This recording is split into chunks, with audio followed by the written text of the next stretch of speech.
正弘のうまいのなんの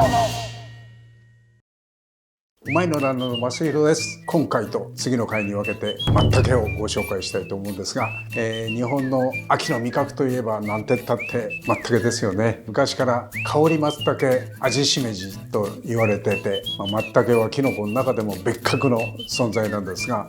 この素材を昔々から京都では土瓶蒸しと言いまして、一番だしのお出汁の中に松茸を入れて香りを添えたお出汁をいただくということなんですが、私京都といえば今一番足しげく通ってる一軒は浜作さんなんです。かつては祇園の方にあったんですけども、新町通りここに店を移してお店を営業されてるんですが、実は板前割烹カウンター割烹を日本で最初に始めたお店が浜作さんでありまして、近々100年になるかなというような老舗中の老舗と言っていいと思うんですが、ここで先日いただいた松茸の料理をご紹介したいと思いますが、なんと松茸タワーだっていうんですけども、もう本当にいいタイミングに行けたなと。この松茸をどんな風に料理するかというんですが、まず浜作さんでは大事なのが一番だしを取るっていうことなんですけども、一番だしといえば削り節とお昆布なんですが、そのおだしで取ったところに入れてって土瓶蒸しということが名物中の名物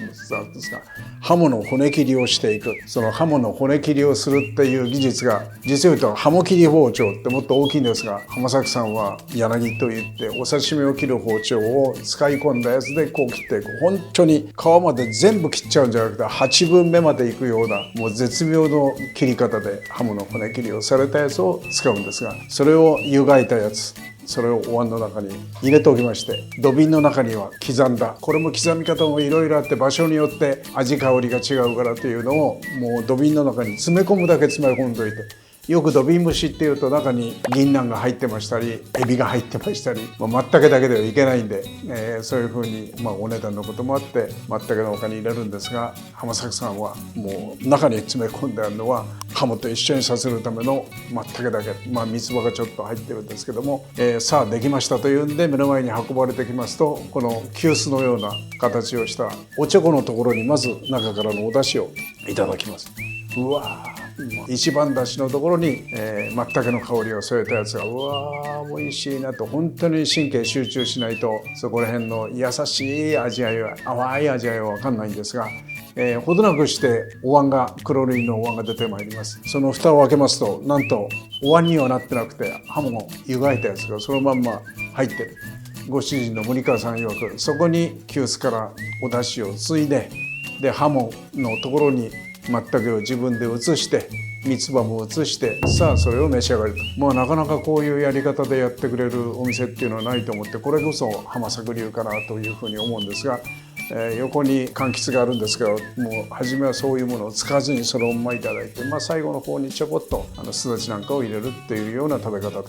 一番正統派のハモと松茸、昔から旬、走り、盛り、名残と言いまして、ちょうどハモなんかは名残、走りの松茸合わせて昔ハモ松っていう、浜松のお椀っていうんですが、今年夏がこんなに暑かったもんですが、いつまでもハモが美味しいで、松茸も結構出るのがゆっくりだったっていうんで、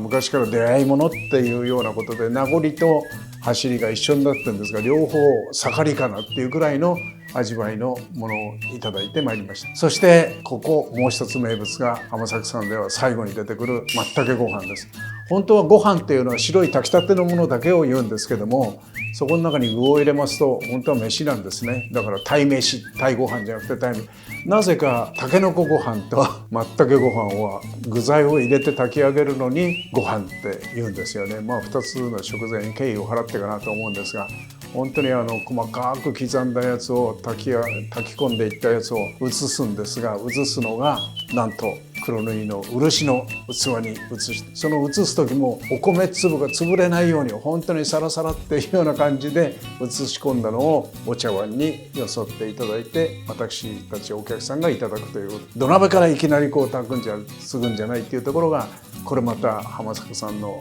礼儀なのかなと。浜作さんの器ってどこにでもあるようなプラスチックとかステンレスの器は一つもないんですよ。中にあるガラスの食材にしても木の食材、ヒノキの食材にしても、本当に日本料理屋さんってこうあるべきだなっていうようなものをカウンター割烹ですから、やってるところを全部目の前で見せてしまうっていうことなんですけども、そういうことで浜作さん、どんな方のお話、お答えにも答えてくれるんですけども、最後に私が浜作さんにこの松茸の魅力についてちょっと語っていただきます。それをお聞きください。うまいのなんの。今日は松茸をたくさんいただいたんですが、はい、料理人にとって松茸っていう食材はどんな魅力があるの？これはやっぱりもうとにかく生き物の最たるものですのでね、いかにこう私がこう資料としてもこの時この日にこれが入らないと話にならないから、もう大変リスクが大きいですけど、こう当たった時は素晴らしい、他にはないこう嗅覚が、刺激さ、食感と味よりも嗅覚がという、あんまり日本料理にはない素材ですね。ですから今日は当たりでよろしゅうございます。拍手ですね。ありがとうございます。ありがとうございます。うまいのなんの、美味しくいただきました。ということで、京都までわざわざ出かける甲斐がある、松茸料理を浜作さんでいただいて美味しくいただきました。